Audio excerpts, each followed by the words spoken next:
Hello and welcome to our Maritime Impact podcast series. I'm your host, Eirik Nyhus, Director Environment for Maritime at DNV. This episode is an in-depth follow-up to our previous one, where I focused on the highlights of the IMO greenhouse gas strategy, which was adopted at MEPC 80 in July. Today I will dig a bit deeper into the greenhouse gas related issues. For those of you who have listened to the highlights episode, there will be a bit of repetition this time around to set the scene, but we'll soon get into the details. We hope you enjoy the episode, and now on to the show.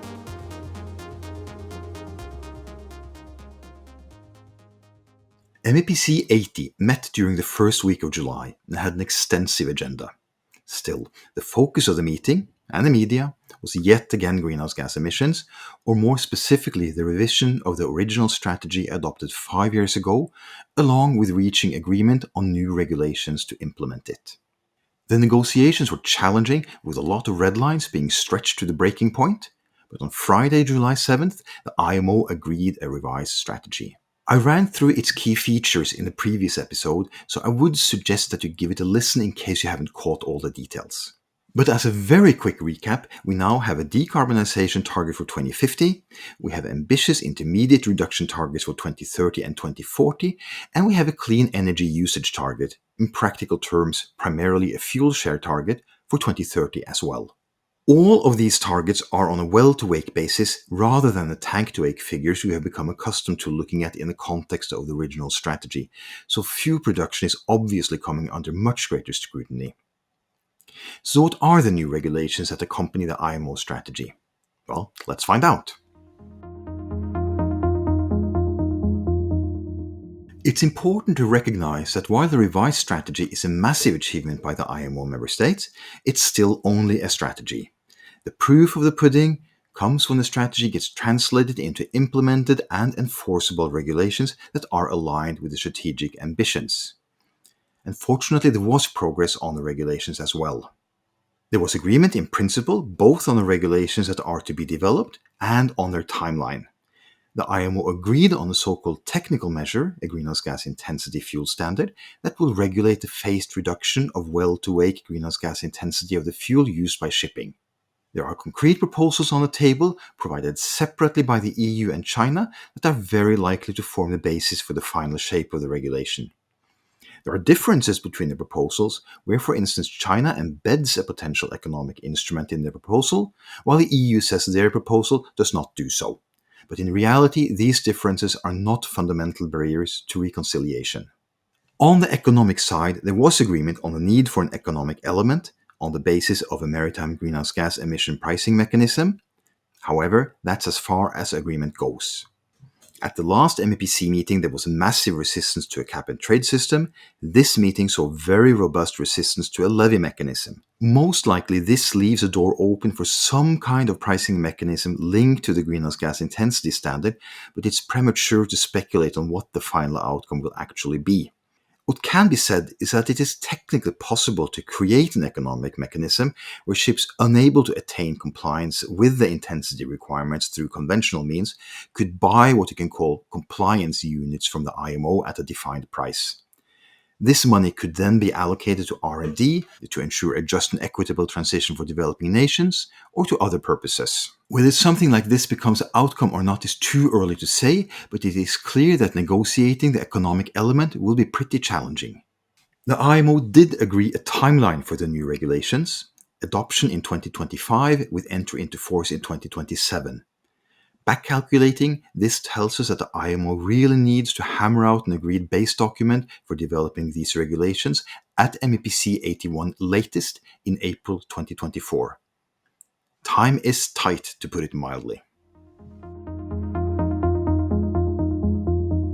As I promised in the previous episode, there are a number of other greenhouse gas related issues and decisions to discuss. So let's dive into those now. Among the more significant decisions, we have the adoption of the guidelines on life cycle greenhouse gas intensity of marine fuels, also known as the LCA guidelines, which sets out methods for calculating well-to-wake and tank-to-wake greenhouse gas emissions for all fuels and other energy carriers used on board a ship. The guidelines also specify sustainability aspects for marine fuels that are to be documented through a so-called fuel life cycle label. This specifies the information relevant for the life cycle assessment of any given fuel. It gives, amongst other things, the well-to-wake emission factor for the fuels and will obviously be important when operators decide on what to buy. Preliminary default emission factors for some fuels are already provided in the guidelines, and more will be added through the ongoing work. Importantly, this is at present only a technical guideline, with no links established yet to any regulations. So the discussions on how to apply the guidelines is yet to come. We do, of course, expect it to be central to the coming fuel greenhouse gas intensity regulation and potentially to the CII. Despite adoption, the guidelines are not complete and will continue to develop.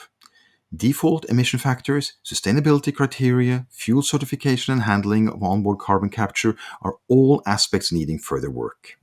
And speaking of onboard carbon capture or CCS, MEPC 80 decided to postpone further discussions on this matter to the next intersessional meeting of the Working Group on Greenhouse Gas Reductions.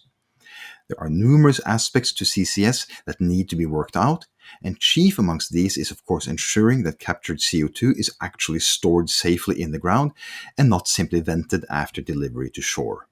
MEPC may work further on this at the next intersessional meeting, the week before MEPC 81 in April 2024, and the work will be linked explicitly to the further carbon capture and storage work in the LCA guidelines. What this means in practical terms is that getting CCS into the regulatory framework will take a while longer. So it's uncertain whether CCS can scale fast enough to play a significant role in attaining the 2030 goals of the greenhouse gas strategy. Post 2030, however, we may see an increasing use and impact. When looking at existing regulations, and in particular the Carbon Intensity Indicator Regulation, the CII, MEPC managed to put together a work plan for the review that is to be concluded in 2025. What it means in practice is that experience and data will be collected up to MEPC 82 in autumn 2024 before analyzing the data and finalizing any amendments at MEPC 83 in summer 2025. This includes agreeing CII reduction requirements from 2026 to 2030, considering potential correction factors and/or additional metrics, as well as a revised enforcement mechanism and potential application of the LCA guidelines. The implication is that there will be no immediate changes to the CII framework, and, despite hopes from parts of industry, there will be no new correction factors or voyage adjustments before the review is completed by the end of 2025. The IMO also agreed to revise the data collection system. Greater granularity of data reporting, as well as the addition of cargo data, are now in place. But with the pace of MARPOL changes being what they are, this will only become effective in a couple of years' time, meaning that it will take a while before higher quality data becomes available and has an effect on the decision making at MEPC. The final MEPC 80 decision I want to shed some light on pertains to biofuel. Presently, MARPOL regulations do not recognize the CO2 emission reductions that sustainable biofuels give, so you get no benefit for DCS reporting or CII compliance. This is intended to be addressed through the LCA guidelines, but in the meanwhile we have seen that flags handle this in different ways. Some accept it, some don't. So as a temporary fix, IMO agreed a circular laying down a common method for handling biofuels. It's not carte blanche, as there are requirements to satisfying sustainability criteria, greenhouse gas savings need to be above a 65% threshold, and there are requirements to certification. Also, the approach should be considered temporary until the regulations can apply the methods in the LCA guidelines. So what kind of implications are we looking at here?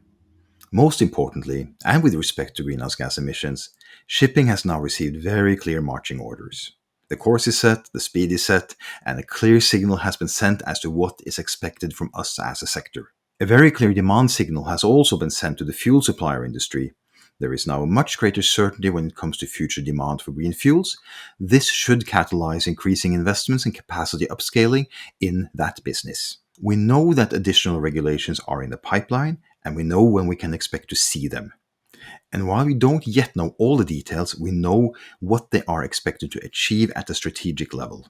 This will increasingly impact on new build design, retrofit choices, technology choices, operations and logistic changes, costs, and not least the volume and granularity of reporting. In short, over time shipping is facing a significant upheaval. I would also like to highlight that the decisions made, and those that are still in the pipeline, all serve to strengthen the message that operators need to improve their knowledge and understanding of their own emission data. Whether it is soon to be incoming EU regulations or the regulatory consequences of the IMO greenhouse gas strategy, knowing and understanding your own emissions data will not only matter for legal compliance, it will also be business critical. So with that, I'll wrap up this episode. The key message I hope to have gotten across is that the IMO, with the new greenhouse gas strategy, has made a momentous decision and one that will have significant implications for the maritime industry. We have the goals, we know additional regulations are incoming, and we have the timelines. There will always be the caveats and uncertainties, but the mandate for shipping greenhouse gas regulations is now clear. One final thing that should be of interest is that on 7th September, DNV will launch a new maritime forecast to 2050. This year's report comes with a detailed analysis and insights on what we just touched on here. It assesses in detail the impact of the new regulations, calculates future fuel demands, looks at energy efficiency measures that support the 2030 targets, and provides an in-depth case study for technologies that can help reduce the total future fuel demand for shipping. So make sure you download your copy on dnv.com/maritime once published on 7 September. Thank you for joining us for this episode of the Maritime Impact Podcast with me, Eirik Nyhus. Over the past 2 episodes, we have covered a lot of ground pertaining to the outcomes of MEPC 80. It was a packed meeting, and the ramifications will be significant and long-lasting. But as we discussed, work will not stop there, and Maritime Impact will be with you each step of the way to keep you up to date. So that's it for Series 5. But if you enjoyed this episode, please don't forget to give us a rating or a review. Thank you for listening.